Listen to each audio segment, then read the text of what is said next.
이 기업의 펀더멘털이 흔들린다, 흔들리지 않는다? 흔들리지 않는다.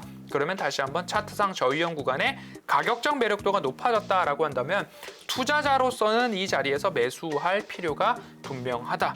왜? 우리는 경험했습니다. 22년 7월 19일에도 23년 2월 1일에도 각각 매수를 통해서 65, 60%의 수익을 경험한 부분이 있기 때문에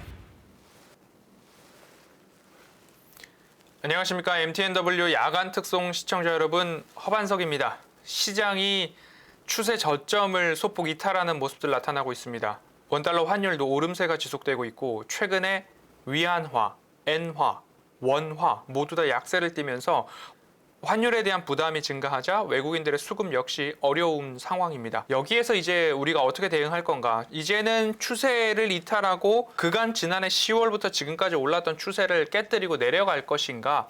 아니면 그간 제가 지금 말씀드리고 있는 저점을 높여가고 있는 추세는 유지될 것인가 하는 기로에 서 있는 오늘의 흐름입니다. 차라리 월요일 밤 미증시가 하락을 하고 화요일 밤 미증시가 상승을 했더라면 15일 광복절을 쉬고서 돌아온 우리 증시가 이렇게까지 부담스럽지는 않았을 텐데 그 두 가지 순서가 엇갈렸습니다. 월요일 밤 미증시는 상승한 반면 화요일 밤 미증시가 하락하는 바람에 우리 증시의 부담이 조금 더 높았다. 하지만 엔비디아가 조금 더 방어를 해주고 있는 모습이고요. 우리 증시는 SK 하이닉스가 현재 방어를 해주고 있는 모습이 이어지고 있습니다. 그러면 여기서 중요한 수급적인 모습들 두 가지를 좀 체크를 해봐야 될 것 같습니다.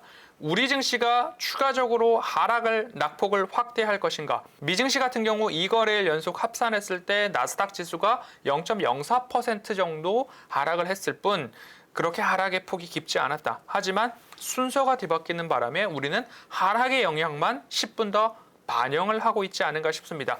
그러면 차트를 보시면요. 코스피 추세선입니다. 그간 이 저점을 높이는 추세가 유지되고 있다라고 안내를 드렸는데요. 지금 지난주에도 그렇고 이번 주에도 그렇고 이 추세 저점을 지켜주고는 있었습니다. 하지만 오늘 시장에서 1% 이상 하락을 하면서 121선 언저리에 딱 닿아 있는 상황인데요. 지난 7월 저점을 보면 2515포인트 정도였습니다.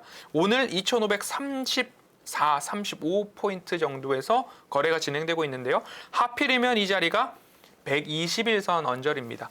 그리고 코스닥 지수 같은 경우에는 61선 언저리에서 등락을 거듭하고 있고 61선을 지키면서 마감을 할 것인가 아니면 추세를 이탈할 것인가 이 두 가지 목전에 있지만 아직까지 지난 7월 달에 저점을 훼손하지 않았다는 점 한 가지 살펴볼 필요가 있을 것입니다. 그리고 또 한 가지 차트를 보여드리자면 원달러 환율 차트입니다.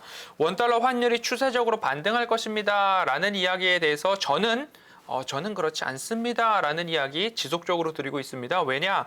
미국의 금리 인상 기조가 이제 마무리 국면입니다. 그러면 강달러의 오름세가 지속되리라고는 보지 않는 쪽으로 무게중심을 두고 있습니다. 그렇기 때문에 원달러 환율이 제가 지난주에도 오름세가 이어지고는 있지만 1350원, 1360원 언저리에서는 고점을 찍고 내려올 가능성이 조금 더 있지만 아직까지 상승에 대한 룸이 남아있기 때문에 조금은 보수적입니다 라는 이야기를 드렸습니다. 오늘 장중에 원달러 환율이 1340.74전까지 오른 이후에 그 아래로 내려왔고 다시 1340원의 돌파는 아직까지는 보이고 있지 않은 시점입니다. 그러면 이 정도 국면에서 고점을 찍고 1350원 목전에서 고점을 찍고 내려와주는 흐름이 나타난다라고 한다면 지금 우리가 다시 코스피 차트로 돌아가면요.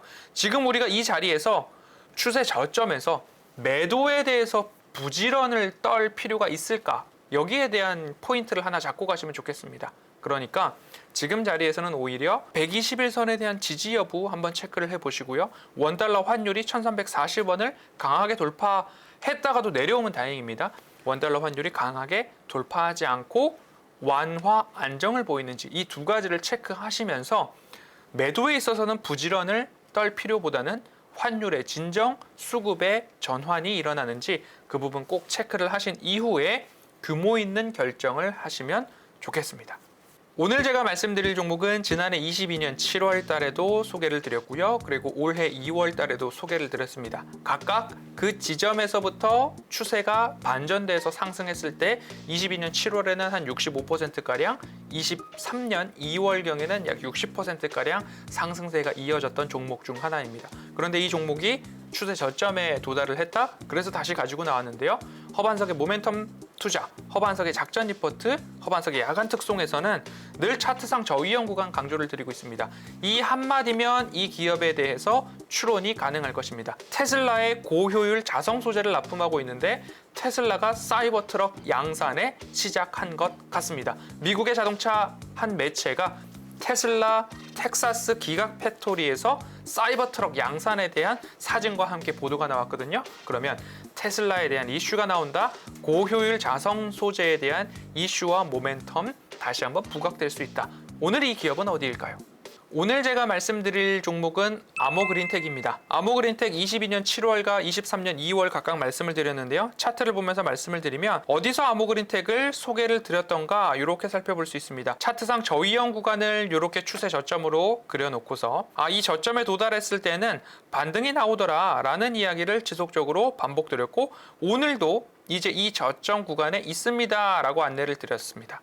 그리고 22년 7월 19일입니다. 그럼 22년 7월 19일이 어딘가 차트로 본다면 바로 이 동그라미 찍어 놓은 이 자리 반등이 시작되는 무렵이 바로 22년 7월 19일이고요. 2월 1일이 어딘가 살펴본다면 23년 2월 1일 같은 경우에는 이 구간이 23년 2월 1일이 되겠습니다. 그러면 이 저점 구간에 도달했을 때마다 방송을 통해서 안내를 드렸고 그곳에서 좋은 수익을 거두었던 기록이 있습니다. 그러면 추세를 보기 위해서 평행한 선을 하나 그리고 위로 올렸을 때 반등이 시작됐을 때 어디까지 올라갈 것인가 이렇게 하나 중간 되돌림 자리가 나오고요. 중간 되돌림 이후에 슈팅이 나온다면 이곳에서는 수익 실현하시는 게 좋을 것 같습니다 라고 말씀드렸던 자리가 바로 이 자리와 이 자리가 될 것입니다. 그러면 7월 9일 날 매수를 하셔서 이렇게 상승에 대한 부분들 한번 확인을 해볼 수 있고요. 그 다음에 2월 1일, 7월 19일, 2월 1일 이렇게 상승에 대한 부분들 확인을 해볼 수 있습니다. 그러면 지금 다시 차트상 저위험 구간에 왔습니다. 그리고 모멘텀으로는 테슬라의 사이버 트럭 양산이 시작되었는데 고효율 자성 소재를 자동차, 전기차에 탑재를 했을 때 열 손실을 줄여주기 때문에 그에 따라서 자동차의 출력이 좋아지게 됩니다. 픽업 트럭이지 않습니까? 사이버 트럭이. 그럼 승용차보다 힘이 좋아야 됩니다. 짐을 더 많이 실을 수 있기 때문에 출력이 좋아져야 되기 때문에 고효율 자성 소재와 같이 출력을 좋게 만드는 부품에 대해서는 오히려 모멘텀이 증가할 수 있고 이러한 소재들은 신재생 에너지, ESS, 에너지 저장 장치까지도 활용도가 넓어지고 있기 때문에 관련한 매출액이 늘어나고 있다. 그렇기 때문에 이 기업의 펀더멘털이 흔들린다, 흔들리지 않는다? 흔들리지 않는다. 그러면 다시 한번 차트상 저위험 구간에 가격적 매력도가 높아졌다라고 한다면 투자자로서는 이 자리에서 매수할 필요가 분명하다.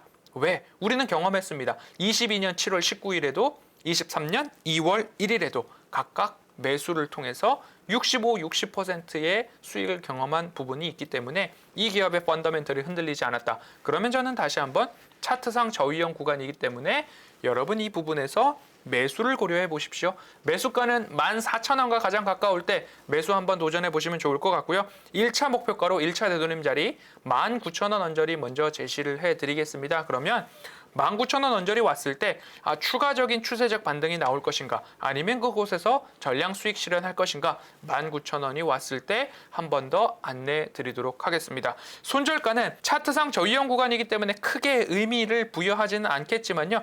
13,500원을 이탈한다면 그곳에서는 기술적으로 일부 비중을 다시 뺐다가 다시 한번 매수를 해야 되겠구나. 손절가도 안내 드립니다. 시장이 기로에 서 있다라고 안내드렸습니다. 중요한 것은 외국인 수급이 돌아서느냐, 원달러 환율이 다시 한번 안정세를 취하느냐. 지금 자리에서는 굳이 매도에 대해서 부지런을 떨 필요는 없지 않은가 이런 당부의 말씀드리면서 이번 주 금요일 정오에 있는 공개 방송을 통해서 다시 한번 그때 매도에 대해서 부지런을 떨었더니 또는 떨지 않았더니 다행스럽게도 시장에 반등이 나왔습니다. 이런 기대감이 저에게도 있습니다. 그렇기 때문에 매도에 대해서 부지런을 떨기보다는 오히려 환율과 수급의 안정이 찾아오는지 조금만 더 지켜보자 라는 당부의 말씀 드리도록 하겠습니다. 지금까지 MTNW 허반석이었습니다. 감사합니다.